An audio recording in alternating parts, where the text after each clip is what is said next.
사도신경으로 우리 신앙과 함께 고백하겠습니다.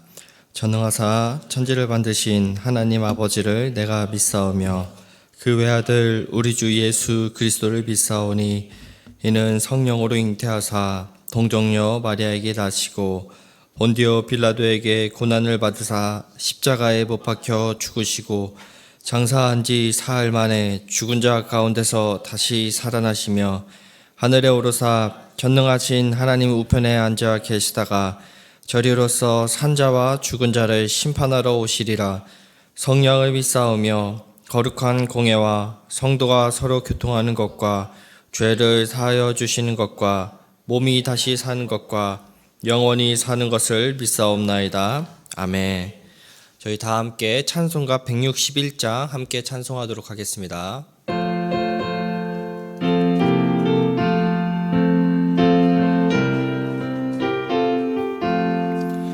할렐루야 우리 예수 부활 승천하셨네.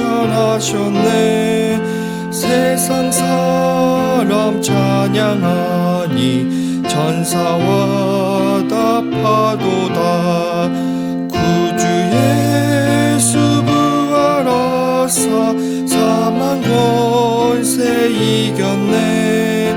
구주 예수 부활하사 사망 권세 이겼네. 할렐루야 우리 예수 왕의 왕이 되시고 우리들의 중보 되신 성령 증거하시네. 구주 예수 부활하사 처음 열매 되셨네. 구주 예수 부활하사 처음 열매 되셨네. 할렐루야 우리 예수 흠과 의가 없도다. 무덤 속에 있는 죄인 주가 일으키시네. 구주 예수 부활하사 영광 주로 오시네. 구주 예수 부활하사 영광 주로 오시네. 아멘. 오늘 함께 볼 하나님의 말씀은 고린도전서 15장 20절에서 28절 말씀입니다. 고린도전서 15장 20절에서 28절, 제가 가진 신약 성경 282페이지에 있습니다. 다 찾으신 줄 알고 한 절씩 교독으로 읽고 마지막 28절 같이 읽도록 하겠습니다. 그러나 이제 그리스도께서 죽은 자 가운데서 다시 살아나사 잠자는 자들의 첫 열매가 되셨도다. 사망이 한 사람으로 말미암았으니 죽은 자의 부활도 한 사람으로 말미암는도다. 아담 안에서 모든 사람이 죽은 것 같이 그리스도 안에서 모든 사람이 삶을 얻으리라.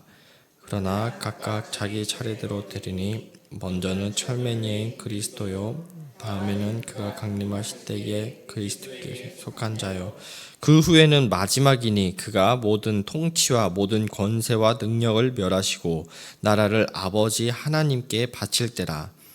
그가 모든 원수를 그 발 아래 둘 때까지 반드시 왕노릇하리니 맨 나중에 멸망받을 원수는 사망이니라. 만물을 그 발 아래 두셨다 하셨으니 만물을 둔다 말씀하실 때에 만물을 그의 아래에 펼치니가 그중 맺지 아니한 것이 분명하다. 함께 읽겠습니다. 만물을 그에게 복종하게 하실 때에는 아들 자신도 그때의 만물을 자기에게 복종하게 하신 이에게 복종하게 되리니 이는 하나님이 만유로서 만유 안에 계시려 하심이라. 아멘. 고린도 지역은 당시 헬라 문화 속에서 이원론적 사고방식이 자리 잡고 있었는데요. 영혼은 고귀하고 몸은 열등하다, 그렇게 생각했었죠. 이원론은 이러한 사고방식은 고린도 교회 성도들에게도 영향을 끼쳤습니다. 예수님의 부활에 대해서는 들었지만 성도들이 육체를 입고 부활한다라는 그 생각은 그래서 쉽게 받아들이지 못했습니다.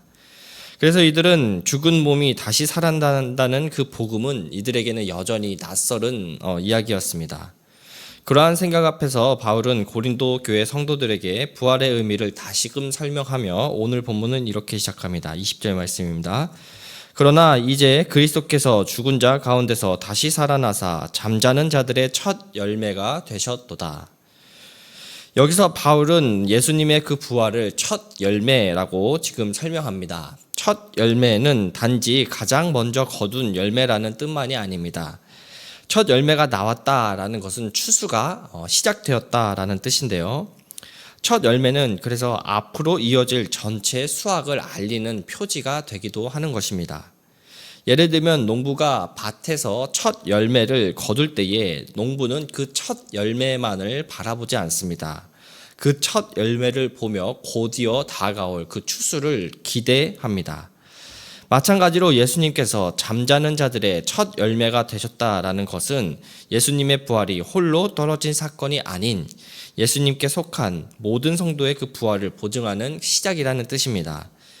예수님만 살아나는 것이 아니라 예수님 안에 있는 자들도 반드시 살아나는 것을 강조하는 것이죠. 특별히 바울은 이것을 아담과 그리스도의 그 대표성을 갖고 대조하며 다음과 같이 설명합니다. 21절과 22절 말씀입니다. 사망이 한 사람으로 말미암으니 죽은 자의 부활도 한 사람으로 말미암는도다. 아담 안에서 모든 사람이 죽은 것 같이 그리스도 안에서 모든 사람이 삶을 얻으리라. 바울은 현재 첫사람 아담과 마지막 아담으로 오신 그리스도를 대조합니다.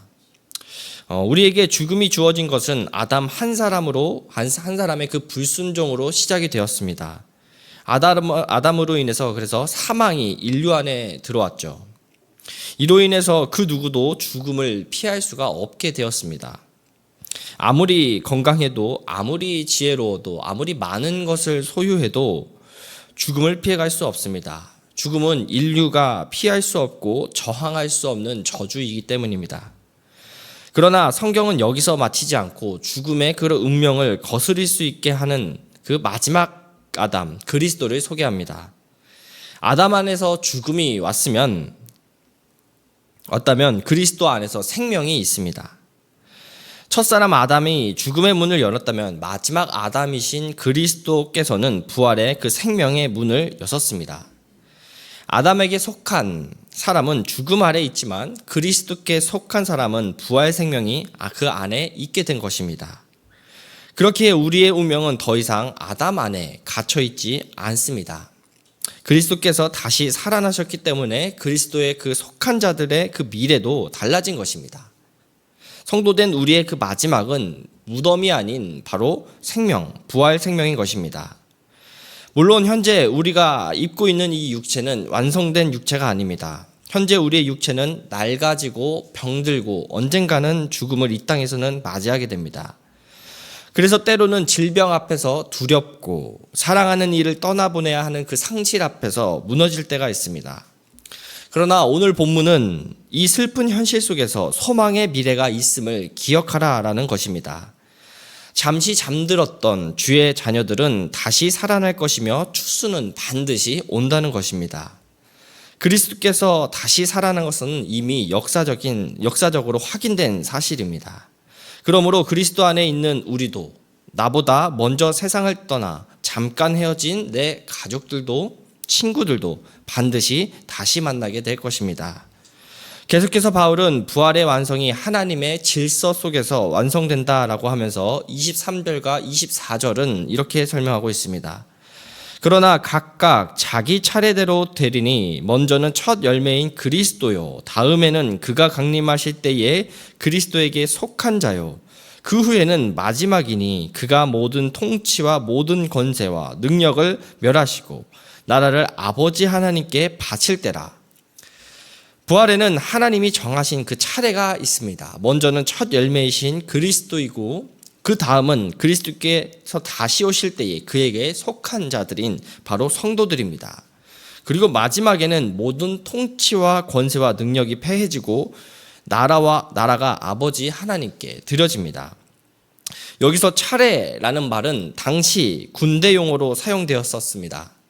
이는 무질서하게 흩어진 순서가 아니라 정해진 질서 속에서 그 대열을 우리가 떠올려 볼 수가 있습니다. 하나님은 즉흥적으로 일하는 분이 아니라 완벽한 그 계획을 갖고 정확한 그 시간과 장소와 가장 그 좋은 때에 일하시는 분이라는 것입니다. 세상이 혼란스러워 보여도 하나님의 구원 역사는 하나님의 분명한 질서 속에서 완성을 향해 나아가고 있는 것입니다. 우리는 지금 그 사이에 그 시간을 살아가고 있는 것입니다. 예수 그리스도가 이미 죄와 사망을 이기시고 부활하시고 승리하셨습니다. 그러나 아직 모든 것이 완성되진 않았고 아직 마지막 날은 오지 않았습니다. 이것이 우리들이 살아가고 있는 그 현재의 사이의 긴장인 것입니다. 우리는 이미와 아직 사이를 살아가는 존재이죠. 그래서 우리들의 신앙생활은 늘 긴장 속에 있기는 합니다. 우리는 하나님의 나라를 믿지만 여전히 불의한 그 세상을 볼 때가 있고요. 우리는 예수님이 왕이심을 믿지만 여전히 내 삶에서 해결되지 않는 그 문제가 남아있음을 보게 됩니다. 바울은 이런 현실 속에서 하나님의 차례가 반드시 있으니 낙심하거나 주저앉지 말라고 지금 이야기하고 있는 것입니다. 하나님께서 이 땅을 완전한 하나님 나라로 만들어가고 계심을 지금 바라보라는 것입니다. 씨앗이 땅에 묻혀 있다고 해서 생명이 살아가는 것이 아니죠. 겨울이 길다고 해서 봄이 오지 않는 것도 아닙니다. 첫 열매가 왔다라는 것은 추수는 이미 시작되었다는 뜻입니다. 지금 우리가 보는 그 현실이 전부가 아닌 것입니다. 지금의 그 아픔이 우리 인생의 마지막 페이지가 아닌 것입니다. 지금의 그 실패가 우리의 그 최종 결론이 아닌 것입니다. 하나님은 부활하신 그리스도 안에서 역사를 지금도 완성으로 이끌고 계십니다. 그렇기에 우리는 그러한 그리스도를 바라보며 기다릴 수 있고 그렇기에 우리는 견딜 수가 있는 것이며 그렇기에 우리는 다시 일어설 수가 있는 것입니다. 우리의 기다림과 그 소망은 막연한 그 희망이 아닌 2000년 전 예수 그리스도께서 부활하신 그 근거의 그 확신인 것입니다. 이에 바울은 25절과 26절에서 다음과 같이 말합니다. 그가 모든 원수를 그 발 아래에 둘 때까지 반드시 왕노릇 하시리니 맨 나중에 멸망받을 원수는 사망이니라. 바울은 죽음을 의인화해서 최후의 원수라고 지금 말합니다. 마지막 원수가 사망이라고 말합니다. 죄로 인해서 죽음이 인류에게 들어왔고 그렇게 죽음은 하나님이 창조하신 그 선한 그 세계를 찢어 놓게 되었습니다. 죽음은 사랑하는 사람들을 갈라놓고 인간의 모든 자랑을 무너뜨리며 우리의 연약함을 적나라하게 드러내기도 합니다. 아무리 기술이 발달하고 과학기술이 발달하고 문명이 발달하고 그런다 할지라도 죽음을 조금 늦출 수 있을 뿐 그 어떤 현대의 그 기술도 죽음을 제거할 수는 없습니다. 권력도 돈도 지식도 이 죽음을 이길 수가 없습니다. 인간의 모든 능력은 죽음 앞에서 멈춥니다. 그러나 유일하게 예수 그리스도만이 죽음 앞에서 멈추지 않으셨죠. 십자가에서 죽음을 당하셨고 부활로 사망의 권세를 깨트리셨습니다. 그리고 마지막 날에는 사망 자체가 멸망받는 날이 올 것입니다. 성도의 소망은 단지 죽은 뒤 영혼이 위로받는 정도가 아닌 것입니다. 바로 성도의 소망은 사망이 완전히 폐해지는 새 창조의 그러한 시대를 그 장소를 시간을 우리가 살아가는 것입니다. 그렇게 27절과 28절에서 바울은 만물이 그리스도께 복종하게 될 것을 말합니다. 모든 것이 그리스도의 그 발 아래에 놓일 것입니다. 그리고 아들이신 그리스도께서는 그 나라를 아버지 하나님께 드릴 것입니다. 이것은 그리스도의 그 통치가 약해졌다라는 그 의미가 아니라 오히려 하나님의 그 구원의 그 계획이 완전하게 이루어졌다라는 그 의미입니다. 마지막에는 바로 하나님께서 만유의 주로 만유 안에 계실 것입니다. 이것이 역사의 마지막 페이지, 마지막 장면일 것입니다. 그래서 세상의 마지막은 혼돈도 아니고 사망의 승리도 아니고 악의 영원한 지배도 아닙니다. 마지막은 그리스도의 하나님의 승리입니다. 마지막은 모든 원수가 굴복하고 사망이 멸망하고 하나님께서 온전히 영광 받으시는 그 하나님 나라의 완성입니다. 그렇다면 오늘 말씀은 우리에게 어떻게 살아갈 것을 지금 이야기하고 있는 것일까요? 부활을 믿는 사람은 오늘의 그 절망을 마지막으로 부르지 않게 되는 것입니다. 부활을 믿는 사람은 죽음의 그림자가 짙은 세상 속에서도 생명의 그 길을 바라보며 선택할 수가 있는 것입니다.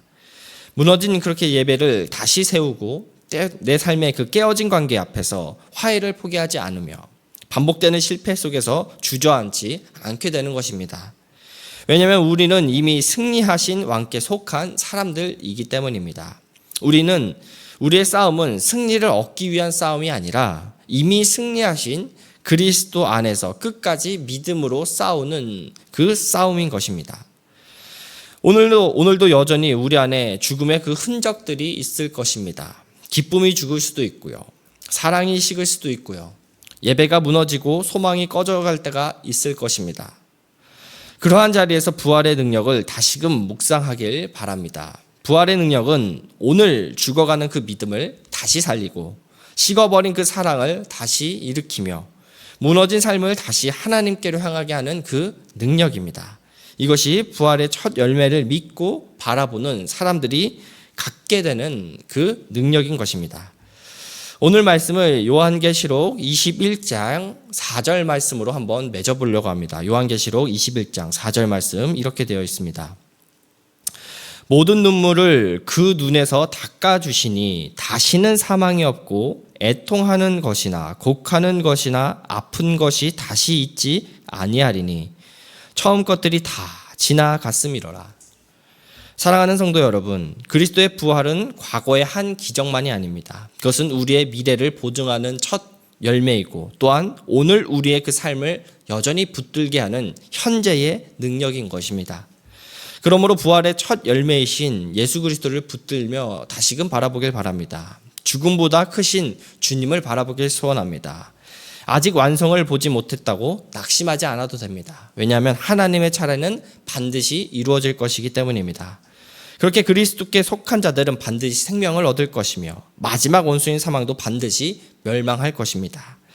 그래서 우리 분당다함교회 모든 성도님들은 삶의 그 현장을 부활의 능력으로 예배를 다시 살리며 가정과 직장과 삶의 자리에서 이미 승리하신 그리스도를 바라보며 소망과 담대함을 회복하며 살아가는 모든 주의 성도님들 되시길 주님의 이름으로 축복하겠습니다. 우리 말씀을 기억하면서 세 가지 기도 제목을 갖고 함께 기도하기 소원합니다. 먼저 첫 번째로는 부활의 첫 열매 되신 그리스도를 바라보며 우리의 인생, 내 인생의 마침표는 죽음과 절망이 아닌 부활과 소망임을 기억하며 담대히 살아가게 달라고 함께 기도하길 바랍니다. 두 번째 기도 제목은 부활의 능력이 예배와 가정과 직장과 삶의 터전에 역사하여 무너진 자리와 그 관계를 다시 회복하게 해달라고 기도하길 바랍니다. 마지막 이교구 여직장 6 다락방 기도 제목입니다. 하나님이 주신 사랑으로 사랑하며 섬기는 사랑의 공동체가 되게 하시고 치유와 회복이 있는 모임 시간이 되게 해달라고 우리 이 세 가지 기도 제목을 갖고 함께 기도하길 바랍니다.